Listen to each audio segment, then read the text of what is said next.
उठाया और सरकार के सर पे पानी डाला और बाल भिगोने लगे। बाल भिगो रहे हैं सरकार के और मारूर सहाबी रो रहे हैं। हुजूर ने फरमाया मारूर रो रहे हो? कहा आज अपने नसीब पे रो रहा हूँ, अपनी खुशकिस्मती पे रो रहा हूँ। कहा क्या बात? कहा मुझसे बड़ा खुश नसीब कौन होगा कि आज मेरे दोनों हाथों में इमामुल अंबिया का सर मौजूद है, मेरे हाथों में नबी आखिर ज़मा का सर मुबारक मौजूद है, मुझसे बड़ा खुश नसीब कौन होगा। और उसके बाद जब बाल बनाने लगे तो सरकार के हज में सरकार की बीवी हजरत उम्मे सलमा भी थी। आजकल तो मेहरुए मर्द के साथ नहीं जाते, बहुत जब कहिए तो कहिए तुम जाओ, तुमका मौलवी मौलाना जन्नत दे दे चले जाओ। मेहरुए नहीं जाते हैं कि माल कम हो जाए। नेपालगंज एक जलसे में गए, भट्ठा वाले थे, तो जलसे में बुलाया, हमारा नंबर 3 बजे आओ। लेटे रहने से 2:30 बज गए तो एक बुढ़िया का देखा खुदुर खुदुर द्वारा बहार है, अंगना बहार है, सब जन बर्तन खाए गए रहे, गिलास उठा उठाए रखे। तो हम पूछे बूढ़ी माँ आप कहाँ रहती हो? दुनिया मिलाद सुना था, तुम गिलास बटोरा था, कहाँ रहा? तो कहीं मौलाना भैया जो हज करे बुढ़ू जाते उनके हम बीवी हुई। तो हमका तुम हो जाते हो? नहीं ना ही मौलाना भैया हम बीमार हैं, चल फिर पैत नहीं है, तो बुढ़ू जाते हम नहीं जाते। हम कहें तौबा तौबा, 3 बजे थे, दुनिया की नींद आएगा, तुमका नहीं नींद आई है, तुम खुदुर खुदुर दौरी घूमत हो कि कोने को गिलास गायब ना हो जाए। अब अल्लाह के घर नहीं जा सकती। खुशनसीब है औरत जो अपने शौहर के साथ मक्का मदीना का सफर कर रही। हजरत उम्मे सलमा रसूलुल्लाह सल्लल्लाहु अलैहि वसल्लम के साथ थी। जब सरकार के बाले मुबारक बनने लगे तो उम्मे सलमा कहते हैं कि हर सहाबी दौड़ दौड़ के सरकार के बाल को अपने हाथ में लेने लगे। नबी के किसी बाल को सहाबा ने जमीन पे नहीं गिरने दिया। उम्मे सलमा कहते मैं भी दौड़ी, कुछ बाल हुजूर के मेरे भी हाथ में आ गए। उम्मे सलमा कहते हैं कि उन बालों को मैं मदीना लेकर आई, फिर मदीने में एक शीशी के अंदर उन बालों को रख के घर में रख दिया। फिर जब मदीने में कोई बीमार होता तो पानी में वो शीशी डिबो देती, फिर वो पानी में बीमार को पिला देती, तो अल्लाह ताला नबी के मुँह मुबारक की बरकत से बीमार को शिफा अता फरमा देता। ये नबी का बाले मुबारक है। हम नबी की बराबरी कहाँ कर सकते? अल्लाह ने उनका मर्तबा बहुत बुलंद फरमाया था।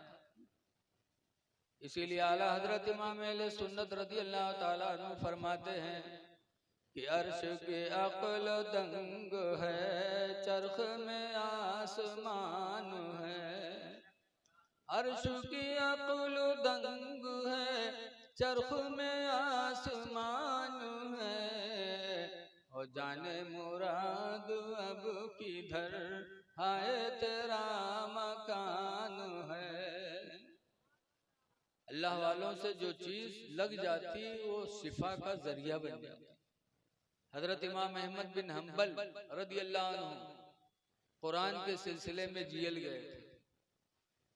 कुरान को लोग कह रहे थे कि कुरान अल्लाह की मखलूक है, जैसे हम मखलूक हैं। 50 साल 60 साल पहले नहीं थे, अब है, कुछ दिन के बाद मर जाएंगे, खत्म। ऐसे कुरान को लोग मखलूक कहने लगे थे कि कुरान भी खत्म हो जाएगा। तो इमाम अहमद बिन हम्बल ने कहा था नहीं, कुरान कलाम नफ्सी अल्लाह की सिफत है, ना अल्लाह फना होगा ना कलाम फना होगा। तो इमाम अहमद बिन हम्बल को जेल डाला गया और जब जेल में गए तो उनके दोनों हाथ को बांध के टांगा गया था। फिर कोड़े पड़े थे कि कहो कि कुरान मखलूक है। तो इमाम अहमद बिन हम्बल कहते थे नहीं, कुरान मखलूक नहीं है, कुरान अल्लाह की सिफत है। तो पहला कोड़ा पड़ा था तो कहा था बिस्मिल्लाहिर्रहमानिर्रहीम। दूसरा कोड़ा पड़ा था तो कहा था अल्हम्दुलिल्लाहि रब्बिल आलमीन। तीसरा कोड़ा पड़ा तो कहते हैं या अल्लाह कुरान की मोहब्बत में कोड़े पड़ रहे हैं, इलाही सब्र अता फरमा दे। और उसके बाद कोड़े पड़ते रहे, यहाँ तक कि इमाम अहमद बिन हम्बल के दोनों हाथ तो ऊपर बंधे थे, लुंगी कोड़ों के मार की वजह से खुलने लगी तो हाथ के ऊपर बंधे थे, लेकिन 2 गैबी हाथ निकले और दोनों गैबी हाथों ने आकर इमाम अहमद बिन हम्बल की लुंगी को रोक दिया। जेल वालों ने जब इमाम अहमद बिन हंबल की करामत देखी तो सब ने तौबा किया और इमाम अहमद बिन हंबल से माफी मांगी और सब ने कहा हम सब का अकीदा है कि कुरान मखलूक नहीं है, कुरान अल्लाह की सिफत है, ना अल्लाह फना होगा ना कुरान फना होगा। तो जिस कुर्ते को पहनकर कोड़े खाए थे वो कुर्ता कितना बाबरकत हो गया था। रवायतों में लिखा है कि हजरत इमाम शाफई रहमतुल्लाह अलैह बीमार हुए, बहुत बड़े इमाम है इमाम शाफी, जब बीमार हुए, 4 इमामों में एक इमाम है इमाम शाफी, आज भी दुनिया में मानने वाले उनके बहुत है। केरला में देखो कितनी मस्जिद है इमाम शाफी की, मानने वालों की। इमाम शाफी बीमार हुए, बहुत इलाज हुआ, नहीं ठीक हुए, तब इमाम शाफी ने कहा था लोगों, जिस कुर्ते को पहनकर इमाम अहमद बिन हंबल कोड़े की मार खाए थे वो कुर्ता लाया जाए, उस कुर्ते को धुल करके पानी निचोड़ कर वो पानी मुझे पिलाया जाए, मुझे यकीन है कि अल्लाह ताला उससे मुझे शिफा अता फरमाए। तो इमाम अहमद बिन हंबल का कुर्ता लाया गया, धुल के वो पानी पिलाया गया, तो इमाम शाफी को अल्लाह ने सेहत अता फरमाई। पता चला कि अल्लाह वालों से जो चीज मंसूब हो जाती है अल्लाह ताला उसमें शिफा अता फरमाए। बहरहाल बात बहुत दूर चली गई। तो हुजूर का पसीना महकता था, फिर भी हुजूर को खुशबू पसंद, और आज हम में तुम में पसीना बदबू करता है फिर भी खुशबू नहीं लगाते। खुशबू छोड़ दो, नहाते नहीं, ऐसे ही से मनहूस पड़े,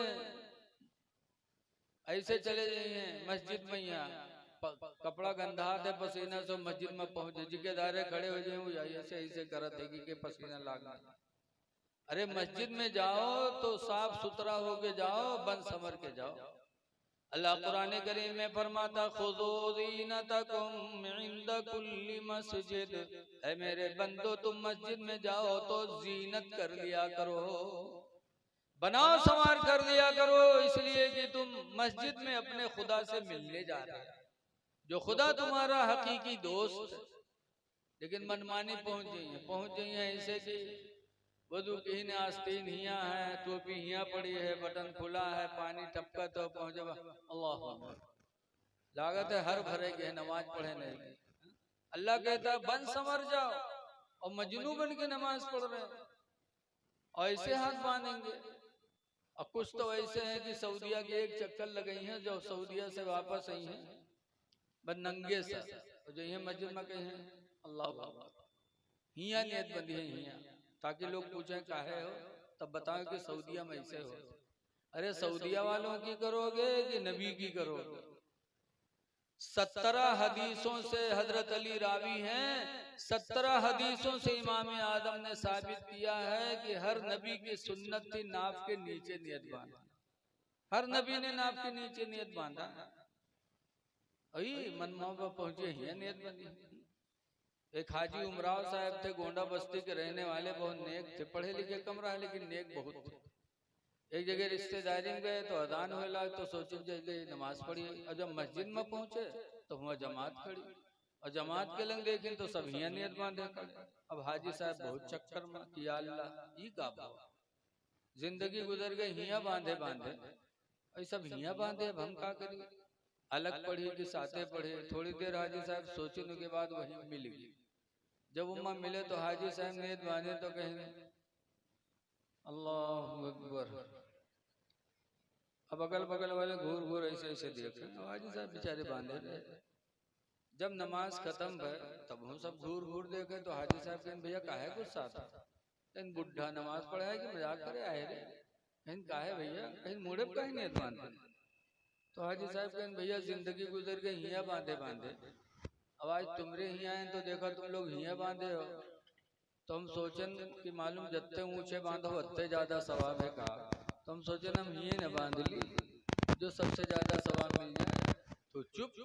तब हाजी साहब ने डांटा, कहा बेवकूफो, मर्दों के ख्वाहिशात को अल्लाह ताला ने नाफ के नीचे पैदा फरमाया, लिहाजा मर्द हालत नमाज में नाफ के नीचे हाथ रखे ताकि नफ्स दबा रहे, नमाज में गंदे ख्यालात ना आए। औरतों के ख्वाहिशात को अल्लाह ताला ने सीने में पैदा फरमाया, लिहाजा औरत हालत नमाज में सीना पर हाथ रखे ताकि नमाज में गंदे ख्यालात ना आए। और तुमरे सीना में अल्लाह का धैर्य से जो यहाँ बांधे ठाड़ मस्जिद में मन माने पढ़िए नमाज और पूरे मस्जिद के मुआयना करिए। इसे हुजूर ने फरमाया जो हालत नमाज में इधर उधर निगाहें करते हैं, डर है कि अल्लाह ताला कहीं उनकी आंखों की रोशनी छीन न ले, आंखों की बीनाई जाने का डर है। इसलिए नमाज पढ़ो तो सजदे की जगह पे देखो, इधर उधर मत देखो। लेकिन अजीब हाल है हमारे खन्ना बुरवा में, नमाज हम पढ़ाते थे पहले मोमबत्ती जलाते रहे, बत्ती तो जमाने में रहे नहीं, तो 3 रकात ईशा पढ़ाए और बत्ती बुझाई गई, अब अंधेरा। जब चौथी रकात में गए और सजदा में यहाँ जैसे पहुंचे तो कुछ उजेर ला, दूसरा सजदा किया पूरा उजेर। जब सलाम फेरा तो देखा आगे बैटरी जले, तो हम कहे बैटरी को जले सो, तो एक हाजी साहब कहे मौलाना साहब बत्तियां बुझा कर है तो हमने सजदा में यहाँ बैटरिया ढूंढ के जलाए दिया। अब बताओ ऐसे ऐसे नमाजी भी पढ़िए नमाज और ढूंढिए बैटरी।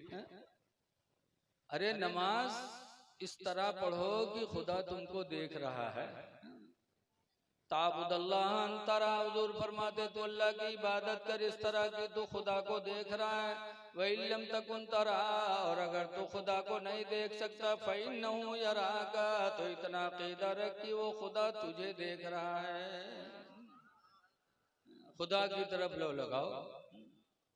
हजरत अली शेर खुदा रदी अल्लाह ताला अन्हु एक जंग में गए, जंगे सिफ़ीन शायद लड़ रहे थे, एक तीर आई हजरत अली के रान में लग गई, तो हजरत अली घोड़े से नीचे आ गए। लोग आए तीर निकालने लगे तो इतनी तकलीफ होने लगी कि फरमाया तीर न निकालो, लगता है तीर निकलेगी तो मेरी रूह निकल जाएगी, इतनी तकलीफ नहीं निकालने दी।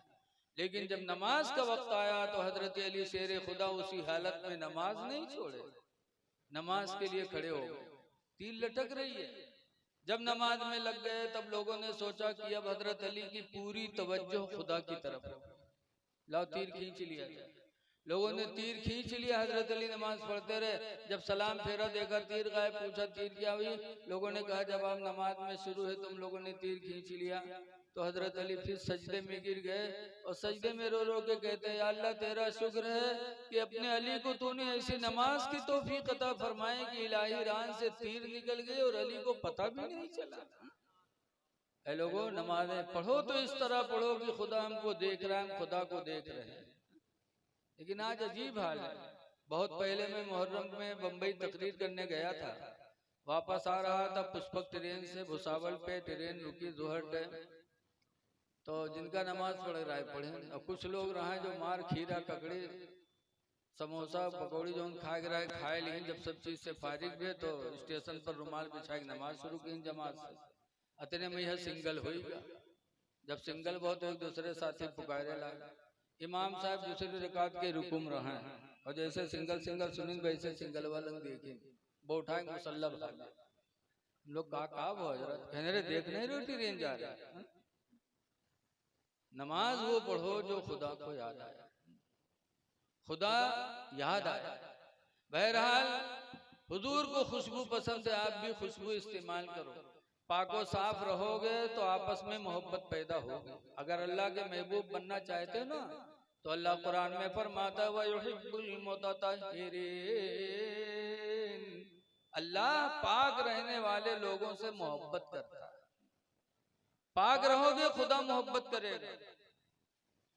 हदीस में है तुहुरु निस्फुल ईमान, पाक रहना आधा ईमान है। आधा ईमान तो सिर्फ पाकी में है। पाक रहोगे मोहब्बत पैदा हो। लेकिन आजकल देखा जाता है बहुत मेहरुए जी है मदरसा में, ये मौलाना भैया तेने कुछ बनाए थे कुछ कहा बात, तो क्या गुडवा कब्बा के तो हमारे लग निगाहें नहीं उठा था। अरे बताओ जब महीना तुम नहाई हो ना तो निगाह उठी, कब नहाई है? जब कहूँ मेलम जाए कोई तब, कहूँ तवादम जाए कोई तब। अरे मेरी माँ बहनों, तुम बन संवर के मेले में जाती हो, शादी ब्याह में जाती हो, अल्लाह का बयान क्या है? अल्लाह कुरान करीम सूरह नूर में फरमाता है, ला युबदीन ज़ीनतहुन्ना, हरगिज़ हरगिज़ कोई औरत अपना बनाव संवार जाहिर न करे, इल्ला लिबुलतिहिन्ना, मगर अपने शौहर के लिए। शौहर के सामने रहे तो बन संवर के रहे, औ आबाइन्ना, या अपने बाप के सामने, औ आबाई बुलतिहिन्ना, या अपने ससुर के सामने। कुरान कहता है मर्द के सामने बनाव संवार करे, बाप के सामने करे, ससुर के सामने करे, शौहर के सामने करेगी, शौहर का दिल खुश होगा कि अल्लाह ने मुझे खूबसूरत औरत दे दिया। बाप के सामने बन संवर के रहेगी तो बाप का दिल खुश होगा कि अल्लाह ने हमें खूबसूरत औलाद अता फरमाई। ससुर के सामने बन संवर के रहेगी तो ससुर भी खुश होगा कि अल्लाह ने हमें खूबसूरत बहू अता फरमाई। लेकिन घरे न बनिए समझिए, मेलम नहीं है, शादी नहीं है। और शादी बन संवर के गए और कहूँ कोई मर्दवा से मुस्किया बतियाने को, हम मर्दवा देख लिए बहुएं से लतियावे शुरू करत, किसे मुस्कियात रहे रे, मुँह जत। फिर वही दोनों में ना इत्तेफाकी का जरिया बन जाती। फिर वो बात बढ़ते बढ़ते यहाँ तक की आएगी कि तू ठीक है हासिल के तो हमको तू चल तलाक दे दे, वो कहीं हासिल के रब्बे छोड़ी दे, वो हासिल के तो खोल देती, बोला अब्बे खुली ही लागत है मुंह में बम धरे अब्बे दाग। लेकिन वो कहा माने वाली बात, हासिल के तो तू छोड़ दे यार। और जब छोड़ा थे एक साक में अल्लाह जाने कितनी दफा तलाक बकते, तलाक तलाक तलाक। उसके बाद जब गुस्सा ठंडे जनिए कि अब हमारे लिए हराम है गए, तब कहीं हाँ, तब मदरसा में नहीं है कहीं मौलाना साहब एक गलती हुई गई तनी का बनाओ कुछ कहा बात, तो कहीं घर में झगड़ा हुआ, गुस्सा में तिलाक नहीं गिर गया मौलाना भैया, गुस्सा में जरूर कहीं लागत है कोनो प्यारों में तिलाक दे धौरारा से रसगुल्ला लाओ तो कहीं मियाँ बीवी रात में खाओ खाओ तलाक है तलाक है तलाक है, बताओ रसगुल्ला खाए कोई तलाक दे दे, गुस्सा ही में आदमी देता है तो क्यों गुस्सा कहते। मुफ्तियान किराम लिखते हैं निकाह शीशा है और तलाक पत्थर, और पत्थर जब शीशा पर पड़ेगा तो शीशा फूटेगा, चाहे मुस्कियाए के मारो और चाहे नाक मुंह सिकोड़ के मारो, बोलो शीशा फूटेगा कि नहीं फूटेगा।